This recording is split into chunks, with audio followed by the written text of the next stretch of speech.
Queridos, então só recordando, né? Vocês acordam comigo e está lá no nosso canal no YouTube, você pode conferir isso. Nós iniciamos então Apocalipse, capítulo 1, e todo dia nós íamos estudando, né, um capítulo, certo? Então passaram-se ali os 22 dias, ou seja, os 22 capítulos de Apocalipse, né, lendo e comentando eles. Então podemos até dizer que é uma Bíblia comentada, o que nós fizemos, né, que chamamos de devocional.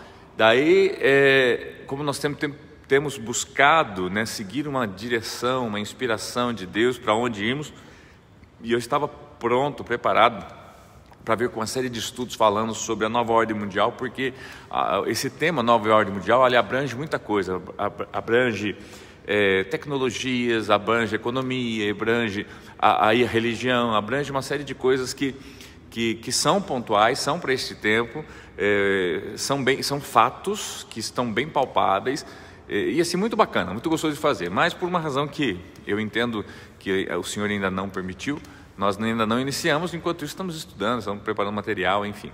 E daí eu falei: Senhor, tá, muito bem, e agora, para onde vamos? Então, ele falou assim: agora vocês dão continuidade. Eu falei: continuidade, acabou o Apocalipse, vamos para onde? Vai para a eternidade. Então, e para onde nós vamos? Onde que é essa eternidade? Volta para Gênesis, porque é o princípio de todas as coisas, e na verdade ao mesmo tempo que é lá atrás, ele também prefigura o lá da frente, porque é como Deus quer que nós estejamos. Então nós iniciamos em Gênesis, tá? Eu achei que eu ia parar lá pelo capítulo 8, 7, 8, né? E nós já estamos hoje no 11 e continuamos, ok? Então eu quero que você me dê mais um minuto da tua atenção, mais um minuto do seu tempo, me confie esses minutos, por favor, e abra sua Bíblia, né? Lá em Gênesis, tá? Hoje eu estou com a minha Bíblia, irmão, aquela grossona. Gênesis, capítulo 11, a partir do versos 1, ok? E nós vamos juntos fazendo uma rápida leitura e explanação e meditação no capítulo 11, ok?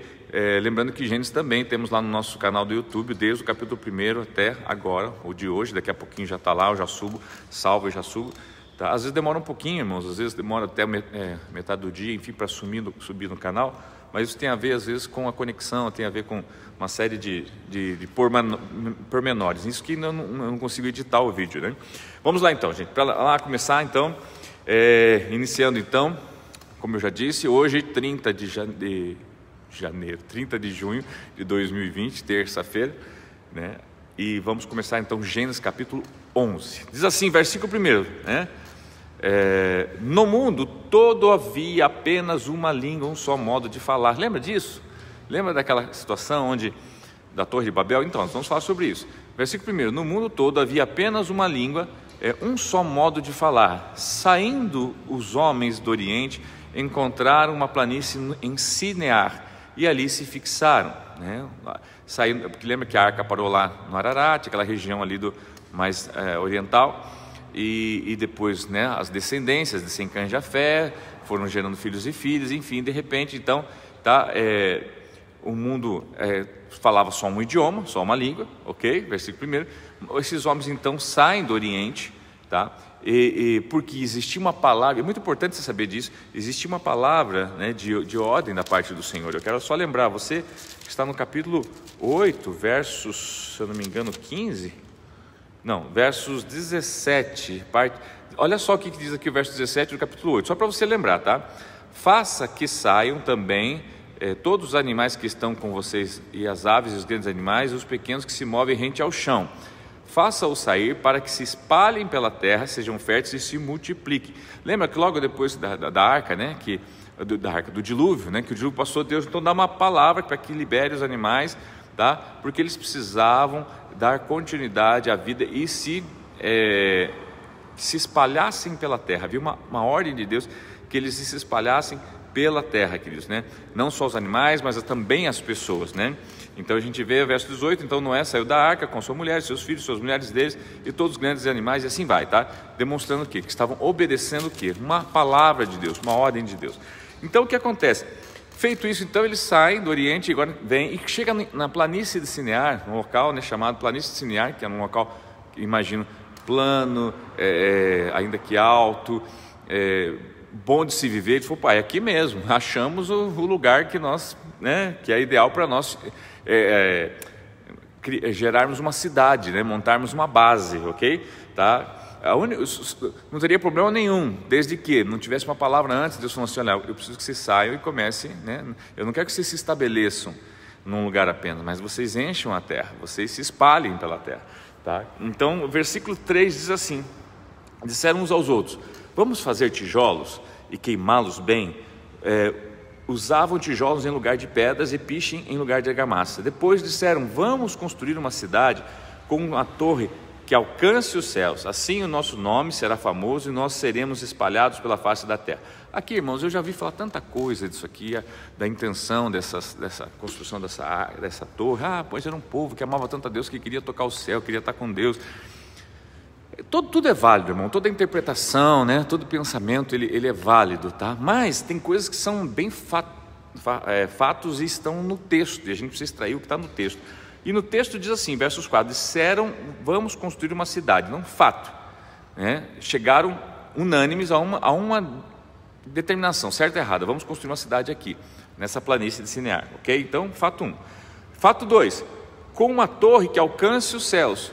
Por algum motivo, seja eles, a gente não sabe assim o ideal deles naquela época, se era adorar a Deus, se era fugir de um outro dilúvio, né? Porque ainda que ia ter que ser uma torre bem alta, né, gente? Porque se no dilúvio cobriram-se os picos 7 metros mais altos dos picos das maiores montanhas, que entendemos hoje que é o Everest, que tem 7.000 e poucos metros, então imagina 7 metros a mais do que, quer dizer, essa torrezinha tinha que ser uma torre bem alta para poder fugir no dilúvio. Então não sei se seria essa bem a ideia deles, né?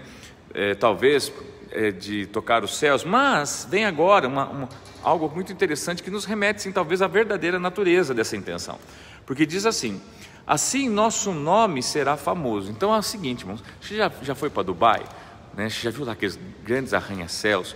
Ou já teve, Nova York agora ficou pequenininho, né? Agora o World Trade Center não existe mais, né? Tive o privilégio de estar lá depois que caíram as torres, né? Vi o local, lá aquele outro prédio bem alto também lá, o Empire State, né, que um dia foi um dos maiores do mundo, mas hoje temos muitos outros, né, espalhados por todo o mundo. Em Dubai, temos em Singapura, temos em outros países, né, prédios altíssimos, tá? E o que, queridos, isso faz se não deixar a marca do homem, né, a fama da marca do homem? Agora, não teria problema nenhum se também não fosse o fato de que Deus nunca quis que nós fôssemos, né, adorados, muito menos glorificados, e sim a Ele. Então, assim, também não teria problema nenhum de ter construído essa torre se Deus tivesse pedido, por algum motivo, mas Deus não pediu isso. Então o que a gente vê aqui? A primeira lição que eu quero extrair desse texto é o seguinte: você já viu aquele ditado? Minha mãe falava muito quando eu era criança: de boa intenção o inferno está cheio, alguma coisa assim, né? É mais ou menos isso, porque assim, a intenção parece ser boa, mas quando ela se torna ruim, quando não partiu de um propósito, de uma vontade de Deus. Às vezes, veja bem, quanta coisa a gente quer fazer na vida da gente que é boa. Gente, às vezes você quer dar comida para os pobres, roupa para os pobres. Isso não é bom. Pare, pastor, isso é bom. Claro que é bom, isso é maravilhoso. Eu faço isso aqui na igreja e tal. Mas eu faço por quê? Porque há uma palavra de Deus dizendo que nós devemos cuidar dos órfãos, das viúvas, né? Nós devemos estender a mão, né, ao que está caído. Enfim, há várias palavras que me direcionam. Não simplesmente porque eu acho que isso é bom, isso não é. Se for só por esse fato, né, seria. Ou quer ver outra coisa? Uma coisa é eu fazer porque Deus me pede para fazer, outra coisa é eu fazer para que as pessoas vejam que eu faço e me deem valor por causa disso, tá bom? Eu não sou contra, não. Inclusive a gente também tem que fazer isso para registrar as nossas ações. Às vezes você está entregando uma cesta básica, você bate uma foto, né, e as pessoas falam assim: essas pessoas que dão com uma mão e mostram com a outra. Não. Tem casos e casos. No caso da igreja, a igreja tem que prestar um relatório para quem? Para os seus membros que ajudam nesse trabalho. Então eles precisam sim ter um relatório. Olha, a igreja está fazendo. Então é uma situação. Outra situação é a pessoa que não é uma igreja, não é uma instituição, não é uma ONG, não é, tá? E faz, né, para mostrar para os outros que faz. Não é nem para mostrar para Deus que faz, para mostrar para os outros que faz. Outra, esta ação não é uma ação contínua, é uma ação esporádica, de tempo em tempo, que eu falei, simplesmente para que essa pessoa fique focada, né? Então veja bem, eu não estou fazendo uma crítica, estou fazendo um apontamento de que você que faz isso, você está quase lá. Só agrega a isso que você está fazendo o quê? Uma constância, ok? ok? Uma constância, tá? Mas você vai perceber que quando você agregar uma constância, vai virar uma instituição, vai virar uma ONG, vai virar uma igreja, vai virar alguma coisa que está promovendo aquilo constantemente. E não tem nada demais, gente, mas vamos lá. Então, continuando aqui, vamos construir, depois, versos 4 ainda, depois disseram, vamos construir uma cidade. Mas Deus não tinha pedido para eles construir cidade, Deus falou para eles se espalharem sobre a terra. Então aqui já primeiro uma outra coisinha que a gente pensa. Assim o nosso nome será famoso, tá? Aqui então uma segunda preocupação que traz preocupação, uma segunda preocupação deles que traz preocupação para nós e para Deus, porque o objetivo não era glorificar a Deus, e sim que eles alcançassem nome famosos, ok? Assim nosso nome será famoso e não seremos espalhados pela face da terra. Então aqui observe o seguinte, que no fundo, irmãos, eles era contra o que Deus pediu. Deus pede para espalhar e eles falam assim, não, vamos fazer um negócio para que a gente seja famoso e não precisa se espalhar pela terra. Então olha aqui o ser humano como ele é apto, né? E é hábil para começar a dar ideia para Deus e mudar os planos de Deus. Tá? Então veja bem, e o que isso ocasionou? É importante porque às vezes na nossa vida Deus tem um plano perfeito. Para mim, para você, para a nossa família, a gente começa a dar ideia, começa a achar as coisas, em vez de pegar e fazer o que Deus manda, a gente começa o quê? Querer ter ideia e querer dar uma ajudinha para Deus, como se Deus precisasse de ajuda, né? Então aqui eles falam assim, vou dar uma ajuda para Deus, vamos construir algo que impressione, né, a Deus e os homens, e a gente vê que impressionou a Deus, tá? E de forma que a gente não precisa se espalhar, que a gente possa todo mundo ficar por aqui, está tudo bem, eu faço crescer o meu negócio, eu faço crescer a minha igreja, eu faço crescer a minha cidade, não importa o resto do mundo. Olha que sentimento terrível, né? Onde Deus, muito pelo contrário, Ele queria que enchesse o mundo, Ele queria espalhar-se pelo mundo, Ele queria que estivéssemos como uma rede conectados uns aos outros e nós tomássemos toda globo terrestre, né? Porque Ele nos fez para domínio, para domar tudo isso e cuidar e gerenciar e administrar e governar tudo isso para Ele. Tá? Mas o homem então ele quer o quê? Observe isso, gente, até na vida religiosa. É muito fácil a gente se perder querendo que a nossa igreja seja a única igreja, a maior igreja, a melhor igreja. E interessante que Deus ele pensa um pouco diferente. Eu prefiro ter várias igrejas, né? Já percebeu que Deus permite que tenha várias igrejas, até denominações, né? Várias células, vários pequenos grupos, né? Eu prefiro que tenham vários e que se espalhem do que ter um, né? Que forme até uma cidade, quem sabe até um país, mas, né, se isole em si mesmo. Só para você pensar, ok? Verso 5, o Senhor desceu, visto tudo isso estava acontecendo, o Senhor desceu para ver a cidade e a torre que os homens estavam construindo, e disse o Senhor, eles são um só povo e falam uma só língua. Então a única coisa que Deus fala após ver aquilo, fala assim, esse povo, na toa que é meu povo mesmo, né? Oh, povo bravo, violento, maravilhoso, eles são muito valentes. Se eles focassem o que precisam focar, ninguém seguraria esse povo. Pena que eles são rebeldes, e pena que eles ouvem a voz do seu coração só e não ouvem a voz de Deus.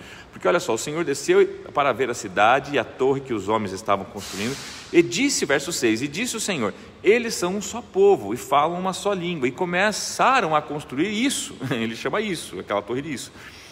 Em breve, preste muita atenção, em breve nada poderá impedir que o que planejam fazer. Observe que eram planos deles. Deus está falando assim, olha, eles são tão maravilhosos, tão poderosos, e quando estão em unidade, eles são tão fortes, que se nós não fizermos alguma coisa, eles vão chegar ao objetivo deles. Só que eu não quero que eles tenham isso. Esse objetivo não é meu, mas parece bom, mas e daí? Mas não é bom, porque ele tem a ver com uma necessidade de um coletivo individual, e eu preciso que me ouçam, porque eu sou Deus e eu vejo a necessidade de um coletivo. Está conseguindo entender? Ou seja, não só de um coletivo, de um grupo, de uma cidade que vai beneficiar alguns indivíduos. Não, eu preciso que vocês entendam que existe um coletivo do coletivo, ou seja, sim, uma necessidade coletiva para o coletivo abençoar o coletivo. Estou filosofando hoje, hein? Vamos lá. Versos de número 8, né? Ou 7. Venham, desçamos, confundamos as línguas que falam, para que não entendam mais uns aos outros. Então é interessante, irmãos, que ao mesmo tempo que no Novo Testamento, né, Atos dos Apóstolos capítulo 2, você vê ali quase o contrário acontecendo, porque você vê o povo, cada um falando uma só língua, e de repente vem o Espírito de Deus, né, Pentecostes, todo mundo começa a falar em línguas estranhas, e a Bíblia fala assim, que eles começavam a falar em outras línguas, em outros idiomas. E ali havia medos, pardos, elamitas e outras nações, e cada um conseguia entender eles nas suas próprias línguas, no seu próprio idioma. Quem falava não entendia uma lhufas do que estava falando, né? E sabe Deus se estava falando o idioma mesmo, mas quem ouvia no seu próprio idioma. Significa o quê? Então Deus pega aquela diversidade de língua e agora traz essa diversidade de língua num sentido só, né? Para que cada povo, interessante que ele não seria mais fácil então ele pegar e fazer o contrário que ele fez lá de Babel? Em Babel todo mundo falava a mesma língua, né? E ele traz um monte de idioma, né? Não é mais fácil agora então ele pega todo mundo que tem um monte de língua que ele precisava saber aquela mensagem, traz tudo com o mesmo idioma? Não, ele não faz isso. Ele pega um idioma ainda mais diferente, né? Que é uma língua estranha, e que cada um ouvia, porque ainda que a Bíblia fala que cada um ouvia no seu idioma, não quer dizer que o que falava era o idioma. Olha que coisa doida. Olha como Deus é Deus, e Deus sempre faz diferente. Ah, meu Deus, isso que eu fico mais endoidecido com o Senhor. Então observe que aqui agora Deus confunde. Por quê? Para quebrar os planos deles. Veja que aqui ele falou assim, olha, assim o Senhor dispersou dali por toda a terra. Olha só, e volta para onde? Para o propósito original. Então fala assim, versos 8, assim o Senhor os dispersou dali por toda a terra. Por quê? Não se entendiam, né? Fizeram tijolo, tal. Um falava, joga o tijolo, outro jogava, sei lá, uma marreta na cabeça porque não entendia, ainda que falavam a mesma língua, mas eles não se entendiam. Deus fez isso para quê? Para que os planos deles fossem confundidos e para que eles voltassem ou tornassem para os planos de Deus. Assim o Senhor os dispersou dali por toda a terra e pararam de construir a cidade. Por isso foi chamada Babel, porque ali o Senhor confundiu a língua de todo mundo. Dali o Senhor espalhou por toda a terra. Queridos, então, eu queria parar por aqui hoje. Depois tem a descendência ali de Sem, né, que é a família de Abraão, como surgiu. Mas eu queria parar aqui por quê? É muito importante que a gente entenda, ou se não entende, a gente tente discernir no Espírito as coisas que Deus faz. Observe, queridos, que é como se fosse um ciclo que parece que se repete. Deus, ele inaugura uma coisa, nós pegamos aquilo que Deus inaugurou, parece que temos uma tendência a estragar, por querer daí dar a nossa cara, né? Dar o nosso jeito. Por quê? Porque nós queremos ser famosos, queremos então ficar na história, né? Por causa disso, registrado, sendo que o único que é para estar na história é Ele, porque a única glória é dele. E daí o que acontece? Ele vem e frustra. E daí muitas vezes a gente joga a culpa no diabo. Coitado do diabo, Gente, o diabo é famoso por causa dos crentes. O diabo é famoso por causa do povo. Por quê? Porque tanta coisa que nós atribuímos ao diabo, e não foi o diabo, foi Deus. A pandemia é o diabo, o vírus é o diabo. Meu Deus, o diabo não tem tanto poder assim, queridos. Você sabe o poder que o diabo tem? O que sempre teve, está escrito lá no Éden, o de influenciar, o de botar na tua cabeça Eva homem e Eva macho, né? Evas, né, e Adãos, tá? Mentiras, e vocês acreditarem. É o único poder que ele tem. É o único poder que ele tem. Não, quem tem o resto do poder, quem tem é Deus e é nós. Nós temos poder, sim, porque Deus nos deu poder. Então, queridos, olha só, mas nós atribuímos ao diabo tanta coisa, né? A pandemia é culpa do diabo. As mortes é culpa do diabo. Quer ver uma outra coisa que eu desconstruo? A morte, é coisa do diabo. Como se Jesus venceu a morte e levou a chave da morte, do inferno e da morte? Ele prendeu a morte, ele levou a chave do inferno e da morte. E agora dizer que a morte é o diabo? Não, irmãos. Por que não pode ser Deus? Por que não é Deus querendo promover alguém? Tá? Porque para o nosso egoísmo humano, o bom é estarmos aqui. Mas e a sabedoria? E o coletivo de Deus, que é recolher uns? Você fala isso porque você está aqui, pastor. Pois é, mas será que estar aqui é melhor do que estar com Ele? Ou será, né, que nós não estamos de novo colocando os nossos planos, os nossos achômetros? Tá? Não estou aqui, irmãos, fazendo um apelo, né? Eu vou morrer. Não é isso. Só estou dizendo o seguinte: Deus está tentando falar com o seu povo, de forma que nós, mesmo falando vários idiomas, entendamos a mesma língua, que é a língua do Espírito Santo. O Espírito Santo fala ao nosso espírito. Por que ele já fala no nosso espírito e não nossa mente? Porque a nossa mente vai tentar manipular, mas o nosso espírito não, ele recebe apenas. Então nesta manhã eu quero que você receba da parte do Espírito Santo de Deus uma palavra que fala para você que você precisa cumprir a vontade de Deus. A vontade de Deus então é o que, pastor? Eu saí da minha cidade, Não, calma, muita calma, porque há tempos e tempos. Naquela época a palavra era saia, se espalhe. O que está acontecendo com a igreja agora? Palavras de revelação que eu vou compartilhar com você. A igreja agora, tudo que a gente quer está com a igreja aberta. A porta lá atrás pode ver, está aberta, mas o portão lá na frente está fechado. Ela só pode atender individualmente, um por um. E não pode haver cultos. E o que a gente como igreja queria? Ter cultos. Queríamos promover cultos. Aqui está cheio de pessoas, promovendo culto. Para nós é uma alegria. Mas a gente tem feito isso aí para quem? Para nós ou para Deus? Porque para Deus a gente devia estar falando para esse povo que está aqui sentado: gente, senta aqui, se abastece e vaza, vai para o mundo pregar o evangelho. E não vem aqui, abasteça e falar para eles: cuidado com o mundo, pelo amor de Deus, fique em casa e de casa venha para a igreja, viu? Porque isso aqui é o seu mundo. Pronto, bastou para Deus chegar e falar assim: vocês estão muito devagar. Daí eu vou dar um jeito de espalhar esse povo na marra. E vocês vão ver que vocês não vão perder o contato, vocês vão continuar pela internet, vocês vão continuar. E esse povo vai. E quando voltar, já volta com outro propósito, com outro sentido, com outra. Parece estranho esse pensamento. Eu digo para você, que horrível para mim esse pensamento. Eu sou pastor, queridos, eu queria que isso aqui tivesse cheio. Para mim é horrível esse pensamento. É ruim demais lutar com esse pensamento. Mas eu vou dizer que Deus não está nesse controle. Se Deus fala que o fio do meu cabelo que cai, você viu que aqui caiu bastante, cortou, cai, é da vontade de Deus, agora eu vou dizer que o que está acontecendo não é de Deus? Não, gente, pelo amor de Deus, Então, querido, saiba de uma coisa: você está seguro.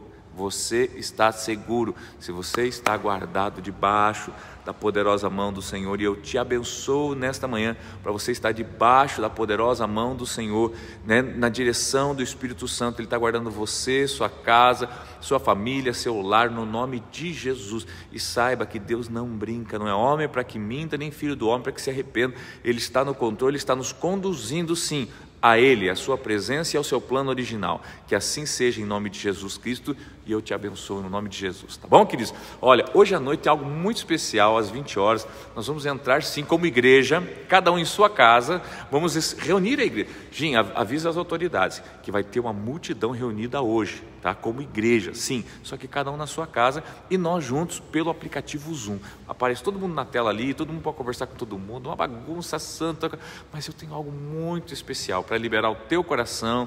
Eu quero fazer uma oração muito especial por você, pela sua família. Então eu convido você a estar conosco hoje às 20 horas pelo aplicativo Zoom. Você pode baixar ele no teu celular, no teu computador. Eu vou te passar o link daqui a pouco aqui. Você pode também clicar no link, ele automaticamente te direciona lá para o site, via navegador. Então não tem como você não entrar. Você entra, clica, tá? Ali nós autorizamos. Se espera um pouquinho, porque a gente tem que autorizar a sua entrada. A pastora Andréa hoje vai ser, a nossa porteira, a nossa diaconisa virtual. Vai estar lá autorizando. Você entra, Você vai ver que vai entrar, o microfone vai estar fechado, mas o vídeo vai estar aparecendo. Quando você precisar falar, tem como interagir, levantar a mão, fazer pergunta, tudo no seu tempo bonitinho, mas vai ter alguém ali controlando, vai ser algo lindo, maravilhoso, e eu aguardo você lá com a gente, tá bom? Que bom que você pode ser igreja, estar na igreja, estar conosco, ainda que numa outra forma, mas sim pode, tá bom? E estamos aonde? Lá fora. Você vai chamar a tua família, você vai chamar seus filhos. Veio aqui que hoje eu tenho algo muito especial para apresentar para vocês. Eu vou mostrar para vocês a minha igreja. Você nunca quis ir na minha igreja? Agora a minha igreja veio até você. Venha conhecer um pouquinho, conheça o doido do meu pastor, conheça os meus irmãos mais loucos ainda, mas são todos uns loucos de Jesus, que estão apaixonados por Jesus. E eu convido vocês então a estar conosco hoje às 20 horas, tá? Pelo aplicativo Zoom. Um beijo a todos vocês, Deus abençoe, Eu não vou aqui saudar todos vocês. A Rafaelinha já colocou lá, tá vendo? A minha filha, muito atenta, já colocou ali o link. Naquele link, você clicou nele, você vai estar conectado conosco, tá?